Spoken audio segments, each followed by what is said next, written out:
নমস্কাৰ এই মুহূৰ্তত আহি পৰিছে কেইবাটাও গুৰুত্বপূৰ্ণ খবৰ আজি হৈছে 18 ফেব্ৰুৱাৰী অসমৰ লগতে ভাৰতৰ বিভিন্ন প্ৰান্তৰ পৰা ৰাতিপুৱাৰ বহুকেইটা গুৰুত্বপূৰ্ণ খবৰ যুগুতোৱা হৈছে আৰু এনেকুৱা ধৰণৰ খবৰসমূহ নিতৌ চাবৰ কাৰণে চেনেলটো ছাবস্ক্ৰাইব কৰি কাষত থকা বেল আইকনটো প্ৰেছ কৰাৰ লগতে ভিডিঅ'টোত এটাকৈ লাইক কৰি উৎসাহিত কৰিব এনআৰচিৰ পৰা নাম বাদ পৰা লোকক ভোট দিবলৈ এবাৰ অনুমতি প্ৰদান কৰিছে ভাৰতৰ নিৰ্বাচন আয়োগে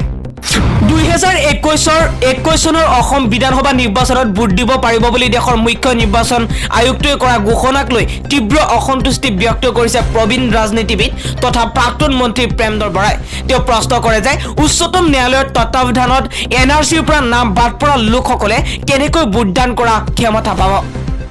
লগতে বৰাই কয় যে অসম চুক্তিৰ 34 বছৰৰ পাছত 2019 চনত এনআৰচি উন্নীতকৰণ কৰা হৈছিল সেই এনআৰচিৰ পৰা বাদ পৰিছিল প্ৰায় 28,19,000 লোকৰ নাম আৰু বাহিৰ হোৱা এই মানুহখিনিয়ে ভোট দিবলৈ পাৰিব বুলি দেশৰ মুখ্য নিৰ্বাচন আয়ুক্তই ঘোষণা কৰিছে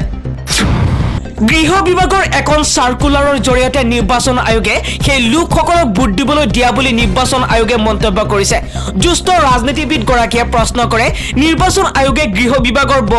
বহুতিয়া নেকি ইয়া এক নাস্ৰুত ঘটনা আৰু সংবিধানৰ কলংকন বুলি উল্লেখ কৰিছে আৰু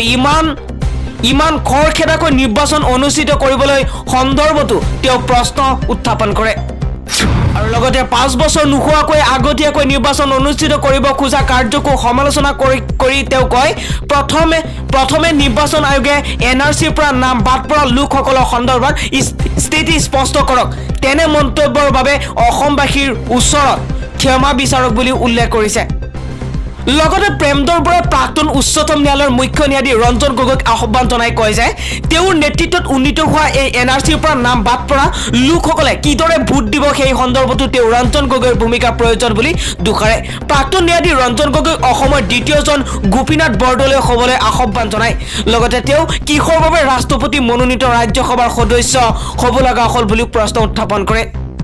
লগতে প্ৰাক্তন মন্ত্ৰীগৰাকীয়ে এনেধৰণে এনআৰচি বিষয়টো সমাধান নোহোৱাকৈ কোনো কাৰণতে নিৰ্বাচন অনুষ্ঠিত কৰিব নোৱাৰিব বুলি কয় প্ৰেমদৰ বৰাই আৰু অসমবাসীক অপমান কৰিছে নিৰ্বাচন আয়োগে আৰু কাৰোবাৰ প্ৰতিশ্ৰুতি অনুসৰি কাৰোবাৰ শ্ৰুতিলিপি অনুসৰি খৰধৰকৈ কিয় নিৰ্বাচন অনুষ্ঠিত কৰিব লাগে বুলি প্ৰশ্ন উত্থাপন কৰি ইয়াৰ উত্তৰ বিচাৰে প্ৰবীণ ৰাজনীতিবিদ গৰাকীয়ে আৰু চৰকাৰী বিৰোধী দলবোৰ একত্ৰিত হ'ব বুলি ভয় কৰিছে নেকি বুলি প্ৰশ্ন উত্থাপন কৰে বৰাই অসম ৰাজ্যৰ বিৰোধী পুৰণি সকলো দলকে অসমৰ জাতীয় ঐক্য ঐতিহ্য আৰু খিলঞ্জীয়া লোকৰ স্বাৰ্থ ৰক্ষাৰ বাবে এক হৈ বিষয়টো হজুৰে উত্থাপন কৰাৰো আহ্বান জনাইছে আৰু বৰাই লগতে কয় যে মায়াজাল ৰচি শাসকীয় দলে আঁচনি ঘোষণাত ব্যস্ত হৈ আছে আৰু আমাৰ বিৰোধী দলবোৰে আসনৰ ভাগ বটোৱাৰক লৈ ব্যস্ত হৈ পৰিছে তেনে পৰিস্থিতিত এইবোৰ বিষয় তল পৰিছে বুলি আক্ষেপ কৰে তেওঁ ডক্টৰ হিমন্ত বিশ্ব শৰ্মাক সকলোৱে চিনি পায় ৰাজনীতিবিদ হিচাপে কিন্তু ডক্টৰ হিমন্ত বিশ্ব শৰ্মাই যোৱাকালি তেওঁৰ নতুন গ্ৰন্থ এটা সপোনৰ পম দেখি খেদি উন্মোচন কৰিছে আৰু মন্ত্ৰী ডক্টৰ হিমন্ত বিশ্ব শৰ্মাই উলিওৱা এখন নতুন গ্ৰন্থ এটা সপোনৰ পম খেদি যোৱাকালি উন্মোচন কৰা হয় আৰু হোটেল তাজত আয়োজিত এক অনুষ্ঠানত এই গ্ৰন্থখন উন্মোচন কৰে মেঘালয়ৰ মুখ্যমন্ত্ৰী কনৰাড চাংমাই এই উদ্বোধনী অনুষ্ঠানত বিধানসভাৰ অধ্যক্ষ হিতেন্দ্ৰনাথ গোস্বামীয়ে ৰাজ্যিক বিজেপিৰ সভাপতি ৰঞ্জিত দাসেও অংশ লয় উল্লেখযোগ্য যে অসম বিধানসভা আৰু বিভিন্ন ৰাজহুৱা মঞ্চত দিয়া 25টা বক্তৃতাৰ নিৰ্বাচিত অংকলন এইখন অসম চৰকাৰে পুনৰবাৰ ডিএছপি পৰ্যায়ত সাল সলনি কৰিছে অসম আৰক্ষী ডিএছপি পৰ্যায়ত ব্যাপক সাল সলনি কৰা হৈছে লখিমপুৰ জিলাৰ ডিএছপি তিলক দাসক বদলি কৰা হৈছে আৰু সদিয়াৰ উপ আৰক্ষী অধীক্ষক ৰূপে বদলি কৰিছে তিলক দাসক কোকৰাঝাৰৰ ডিএছপি কৰুণাকান্ত দাসকো কৰা হৈছে বদলি আৰু চিআইডিৰ ডিএছপি ৰূপে নিযুক্তি কৰিছে কৰুণা দাসক আৰু ফাৰ্ষ্ট এপিবিএন সহকাৰী অধিনায়কক কোকৰাঝাৰৰ ডিএছপি ৰূপে দায়িত্ব প্ৰদান কৰিছে নলবাৰীৰ ডিএছপি চৰম পাঠকক চিআইডিৰ ডিএছপি ৰূপে বদলি কৰা হৈছে আৰু ধুবুৰী ডিএছপি দীপক দাসক বঙাইগাঁৱৰ ডিএছপি ৰূপে পুনৰবাৰ বদলি কৰা হৈছে গুৱাহাটীৰ জিএমচিএইচত স্থাপন হ'ল উত্তৰ পূবৰ প্ৰথমটো কৰ্কট ৰোগৰ টম থেৰাপি কেন্দ্ৰ অসমৰ স্বাস্থ্যমন্ত্ৰী ডক্টৰ হিমন্ত বিশ্ব শৰ্মাই যোৱাকালি গুৱাহাটী চিকিৎসা মহাবিদ্যালয়ৰ ৰাজ্যিক কৰ্কট ৰোগ প্ৰতিষ্ঠান প্ৰতিষ্ঠানত টম থেৰাপি সুবিধাৰ সৈতে এটা নতুন বিকিৰণ অংকোলজি ব্লকৰ শুভাৰম্ভণি কৰে। কেৱল অসম তথা উত্তৰ পূৰ্বাঞ্চল নহয়, ভাৰতৰ সকলো চৰকাৰী চিকিৎসালয়ৰ জৰিয়তে ভিতৰতে আধুনিক প্ৰযুক্তিৰ এইটো অংকোলজি বিভাগৰ প্ৰথমটো ব্লক। 28 কোটি টকা ব্যয়েৰে নিৰ্মাণ কৰা হৈছে এই অংকোলজি ব্লকটো। উল্লেখযোগ্য যে টম থেৰাপি হৈছে কৰ্কট ৰোগৰ বাবে এক উন্নত চিকিৎসা যি টিউমাৰ ধ্বংস বা সংকুচিত কৰিবলৈ বিকিৰণৰ ক্ষেত্ৰত ব্যৱহাৰ কৰে। ই শৰীৰৰ আন অংগ আৰু কোষৰ ক্ষতি নকৰাকৈ অৱস্থিতি অংগত টিউমাৰটো ধ্বংস কৰে। অন্যহাতে চিটি স্কেনিঙৰ প্ৰক্ৰিয়া প্ৰকৃত সময়ৰ নিৰ্ভুলতাৰ সৈতে তীব্ৰতা মডিউলেটেড বিকিৰণ থেৰাপি নিৰ্মূলতা একত্ৰিত কৰে এই নতুন পদ্ধতিয়ে। প্ৰধানমন্ত্ৰী নৰেন্দ্ৰ মোদীক সমালোচনা কৰিব পৰা নেতা হোৱা নাই আব্দুল খালেক, আৰু এই কথা উল্লেখ কৰিছে মন্ত্ৰী চন্দ্ৰমোহন পাটোৱাৰীয়ে।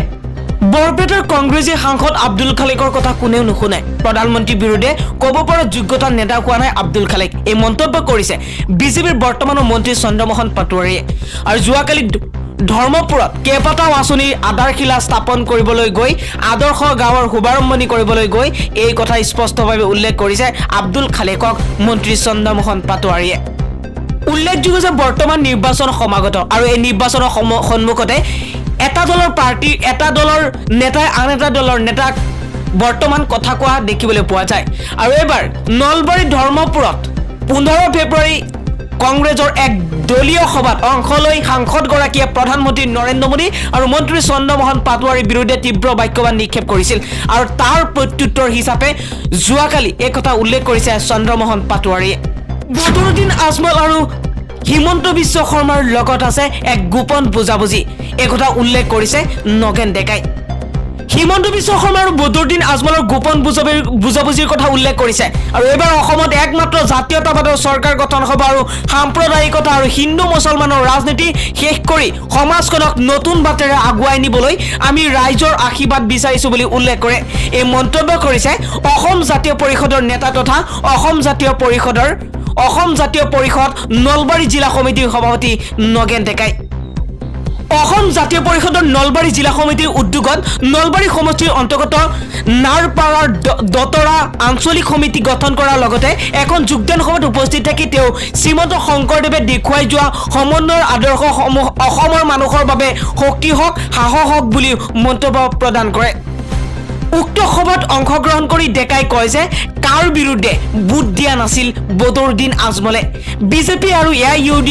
এআইইউডিএফ দুয়োটাই সাম্প্ৰদায়িক দল। এই সাম্প্ৰদায়িক দলৰ ভিতৰুৱা মিলন আছে। স্বাস্থ্যমন্ত্ৰী ডক্টৰ হিমন্ত বিশ্ব শৰ্মা আৰু এআইইউডিএফৰ সভাপতি বদৰুদ্দিন আজমলৰ গোপন বুজাবুজি আছে বুলিও নগেন ডেকাই উল্লেখ কৰে।